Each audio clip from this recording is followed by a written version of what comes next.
اے میرے آقا ہمیشہ حضرت عباس علم بردار حضرت حسین رضی اللہ تعالیٰ عنہ کو نام پکار کر کے نہیں بلایا، بھائی پکار کر کے نہیں کہا، کیا کر کے بولے اے میرے آقا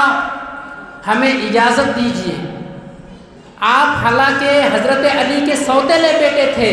لیکن کبھی بھی آپ نے بیٹا ہونے کا احساس امام حسین کو نہیں دلایا، بھائی ہونے کا احساس نہیں دلایا کہ میں بھی علی کا خون ہوں، بلکہ ہمیشہ امام علی مقام کو آپ نے آقا کر کے کہا ہے۔ اور اس دن بھی فرمایا کہ اے آقا ہمیں اجازت دیجئے، ہمیں سب کچھ گوارا ہے، لیکن سکینہ بلک بلک کر کے رو رہی ہے، سکینہ کی پیاس اب ہم سے دیکھا نہیں جاتا ہے، آج تک سکینہ نے ہم سے کچھ نہیں مانگا ہے، آج آقا ہم آپ سے چاہتے ہیں کہ آپ ہمیں اجازت دیجئے، ہم چاہتے ہیں کہ سکینہ کی پیاس کم سے کم ہم بجھا دیں، اپنی بھتیجی کی پیاس بجھانا چاہتے ہیں۔ چنانچہ حضرت امام حسین کہتے ہیں اے عباس علم بردار تو ہمارے خیمے کی جان ہے، تو اگر چلا گیا تو پھر ہمارے ان لوگوں کو سہارا کون دے گا؟ چنانچہ نہ چاہتے ہوئے بھی امام علی مقام ان کو اجازت دیتے ہیں۔ حضرت عباس علم بردار اپنے گھوڑا لیتے ہیں اور ایک خشک مشکیجہ لیتے ہیں، اور مشکیجہ لے کر کے تیزی کے ساتھ یزیدی فوجوں کے بیچ سے ہوتا ہوا دریائے دجلہ کی جانب آپ تیزی کے ساتھ گھوڑے کو دوڑاتے ہوئے جاتے ہیں۔ یزیدی لشکروں میں ایک سناٹا چھا جاتا ہے، وہ لوگ دیکھ کر کے سوچتے ہیں کہ اگر عباس علم بردار پانی لے لیا اور پانی لے کر کے خیمہ تک پہنچ گیا تو بہت مشکل ہوگا کہ جنگ کو ہم لوگ جیت جائیں، ان لوگوں کو شکست دینا مشکل ہو جائے گا۔ چنانچہ عمرو بن سعد اور شمر لعین نے حکم دیا کہ جاؤ کسی طریقے سے عباس کو روکو اور پانی لے جانے نہیں دینا ہے۔ حضرت عباس علم بردار اپنے تلوار کو لہراتا ہوا ہواؤں میں، اپنی تلوار کو لہراتے ہوئے یزیدیوں میں ان لوگوں کو گاجر مولی کی طرح کاٹتے ہوئے لے جا کر کے دریائے دجلہ میں اپنے گھوڑے کے دونوں پیر کو گھسا دیتے ہیں اور لے جا کر کے مشکیجہ کو بھرتے ہیں، اور بھرنے کے بعد اپنا ایک چلو پانی ہاتھ میں لیتے ہیں اور سوچتے ہیں کہ 3 دن کا بھوکا پیاسا ہوں، اگر 2 بوند پانی میں پی لیتا ہوں تو ان یزیدی لشکروں کا نام اور نشان میں مٹا دوں گا۔ چنانچہ پینے جاتے ہیں، لیکن جب اپنے آقا امام حسین کی یاد آتی ہے تو کہتے ہیں کہ میرے آقا نے ابھی تک 3 دنوں سے بھوکا پیاسا ہے، پانی نوش نہیں فرمایا ہے، اور میں غلام ہوں، میں آقا کے بغیر پانی کیسے پی سکتا ہوں؟ آپ نے پانی چھوڑ دیا، اور سکینہ کی یاد آئی، حضرت زینب کی یاد آئی، اور اس خیمہ میں رہنے والے ہر ایک پیاسا کی یاد آئی۔ آپ نے پانی پینا گوارا نہیں کیا، بلکہ گھوڑے کی طرف اشارہ کیا کہ اے گھوڑا اگر پانی پینا چاہتا ہے تو تو بھی پیاس بجھا لے، 3 دنوں تک تو بھی تو بھوکا اور پیاسا ہے، آج موقع ملا ہے پانی پی لے۔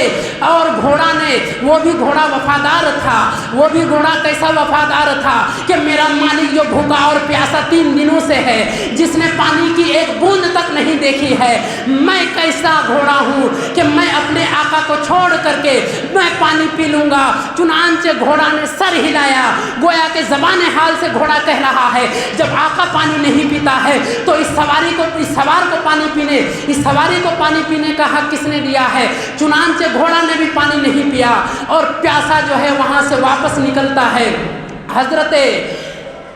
عباس علم بردار اپنے ایک ہاتھ میں مشکیجہ کو لیتے ہیں اور ایک ہاتھ میں تلوار کو لہراتا ہوا ہواؤں میں، فضاؤں میں لہراتا ہوا یزیدیوں کے سروں کو کاٹتا ہوا آتے ہیں، اور آتے آتے یزید شمر لعین نے حکم دیا، عمرو بن سعد نے حکم دیا اگر پانی ان کے خیمہ تک پہنچ گیا تو یاد رکھنا ایک بھی یزیدی زندہ نہیں بچے گا، کوشش کرو کہ ان کا پانی میدان ہی میں ختم ہو جائے، خیمہ تک جانے نہ پائے۔ اگر پانی چلا گیا تو پھر ایک طوفان آئے گا، ایک سیلاب آئے گا جو یزیدیوں کو بہا لے جائے گا۔ چنانچہ ان میں سے ایک بدبخت نے نشانہ سادھ کر کے آپ کے ہاتھ میں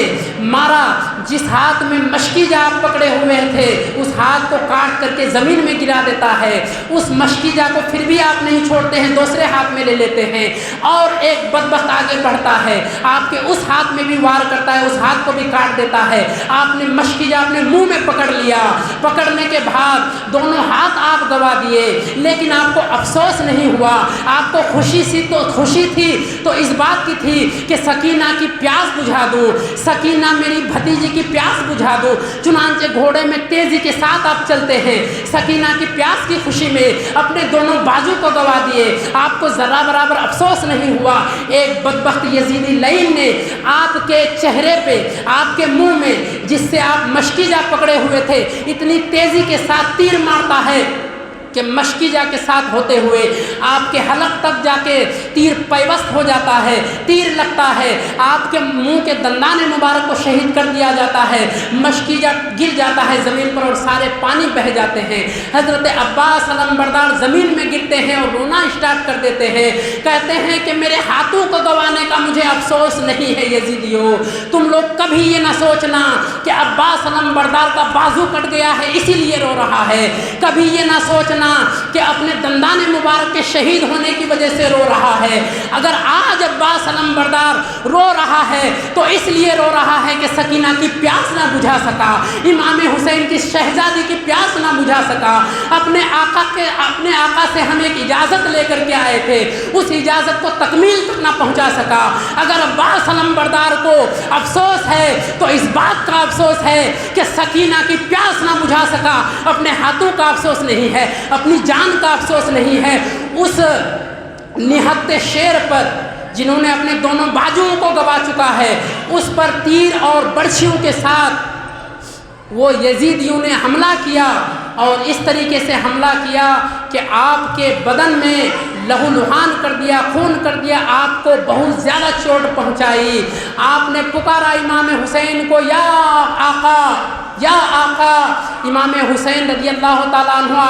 آپ کے پاس آتے ہیں اور آ کر کے کہتے ہیں، اے میرے بھائی، میں نے تجھ سے کہا تھا عباس علم بردار ان یزیدیوں کے پاس مت جانا، یہ لوگ کسی کا حق نہیں پہچانتا ہے، یہ لوگ تو میرے بابا کو قتل کر دیا، میرے بھائی کو زہر دے کر کے قتل کیا، میں نے تم کو منع کیا تھا۔ حضرت عباس علم بردار کہتے ہیں کہ اے میرے آقا، مجھے افسوس اس بات کا نہیں ہے کہ میں اس دنیا سے جا رہا ہوں، لیکن جاتے ہوئے دل میں ایک تمنا، ایک حسرت لے کر کے جا رہا ہوں کہ سکینہ کی پیاس نہیں بجھا سکا، کہ زینب کی پیاس نہیں بجھا سکا، کنبہ والوں کی خواہش پوری نہیں کر سکا۔ اگر افسوس ہے تو اس بات کا افسوس ہے، مجھے اپنی جان کا فکر نہیں ہے، مجھے اپنی جان کی فکر نہیں ہے میرے آقا۔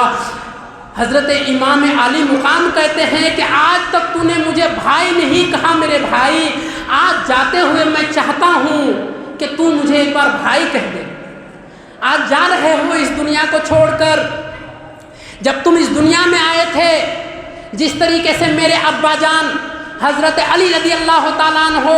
پیدا ہونے کے بعد اپنی آنکھیں نہیں کھولی تھی، اپنی آنکھیں حضور صلی اللہ تعالیٰ علیہ وسلم کے گود میں کھولی تھی، اسی طریقے سے تم بھی پیدا ہونے کے بعد آنکھیں اس وقت تک نہیں کھولی تھی جب تک کہ تم کو میرے گود میں نہیں دے دیا گیا تھا۔ تم تو حضرت علی کی سنت میں اس دنیا میں آئے تھے، تم تو میری خاطر جو ہے اپنی جان قربان کر دیے، پوری زندگی تم نے مجھ کو آقا کر کے کہا ہے۔ اے میں عباس علم بردار، آج جا رہے ہو، جاتے ہوئے تمہاری زبان سے بس ایک بار سننا چاہتا ہوں کہ مجھے بھائی کر کے پکارتے، مجھے بھائی کر کے کہے۔ زندگی بھر تم نے آقا کر کے کہا ہے، اپنی سکینہ کے لیے دونوں بازو کو کٹا دیے، اپنی زبان شہید کر دیے، اپنے دندان شہید کر دیے، آج میں چاہتا ہوں میرا بھائی مجھے بھائی کر کے کہے۔ چنانچہ عباس علم بردار کہتے ہیں، اے میرے بھائی مجھے اجازت دے، اب میں جانا چاہتا ہوں۔ جیسے ہی کہنا تھا قفس عنصری سے روح پرواز کر جاتی ہے، قفس عنصری سے روح پرواز کر جاتی ہے، حسینی خیمہ میں ایک سناٹا چھا جاتا ہے۔ عباس علم بردار امام حضرت علی رضی اللہ تعالیٰ عنہ کا لڑکا، جو حسینی خیمہ کے لیے ایک امید کی کرن تھی،